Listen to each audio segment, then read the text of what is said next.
Hey, I was thinking. So I wanted to come on here and share my thoughts with you. A few years ago, I heard a quotation that literally stopped me in my tracks. I was attending a professional development course at Case Western Reserve University, rather, their business school, Weatherhead School of Management. And the facilitator shared this, author unknown, at least to me.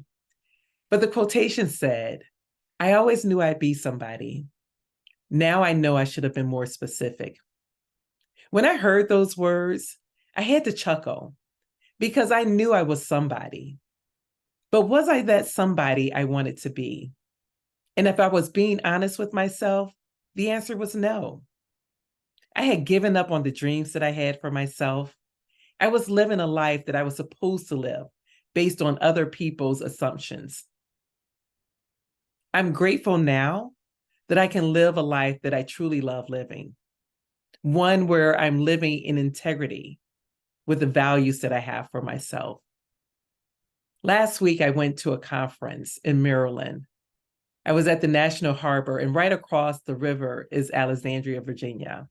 And I went to dinner with a friend who lived there, and it was around 9:30, 10 o'clock when we left. And we were walking back to the area we were going to, and there was two women sitting on a patio having dinner. And as I walked by, I spoke to the women. And one of the ladies said, Hey, what is your name? Now, I know I hadn't been to Alexandria in probably 5 to 10 years. So, I'm thinking to myself, no one knows me here. So I said, my name's Andrea. And she said, Campbell? I looked at her and I said, yes. And she's like, I met you before at a conference. I follow you on Instagram. And when she said that, I was thinking to myself, like, thank goodness I was being who I was supposed to be, that I showed up how I want to show up to others. But that's about living in integrity. Living in integrity, knowing what my core values are, where kindness is one of my top ones. I use my values as a compass for my life. I use them to help guide me on decisions that I have to make day to day. And I hope that you do the same for yourself as well. If you don't know what your values are, you can Google list of values and you'll get over 400. Find the ones that speak to you, that resonates with you, and then circle those, write them down, and then narrow that list down to 10, and then down to your top 5, and then rank them in order. And use those values to guide your life so that you can live in alignment with your values and live in integrity.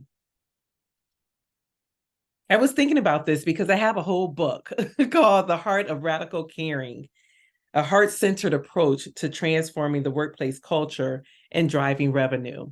And there's a chapter in here that talks about being integrous, living in integrity. And I just want to share a little bit, and this really comes from a book from Martha Beck. It's her book called The Way of Integrity.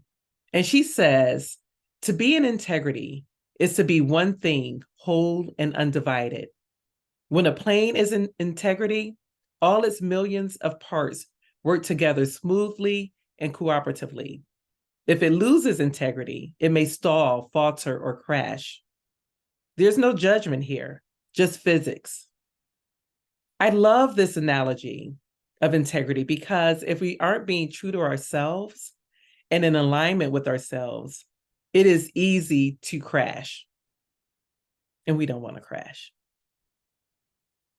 It was Joseph Campbell who said, the privilege of a lifetime is to be who you are and who you're meant to be. To be who you are and who you are meant to be.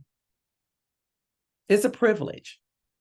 And I just challenge you to seek and find who you are and who you're meant to be and live that way in integrity.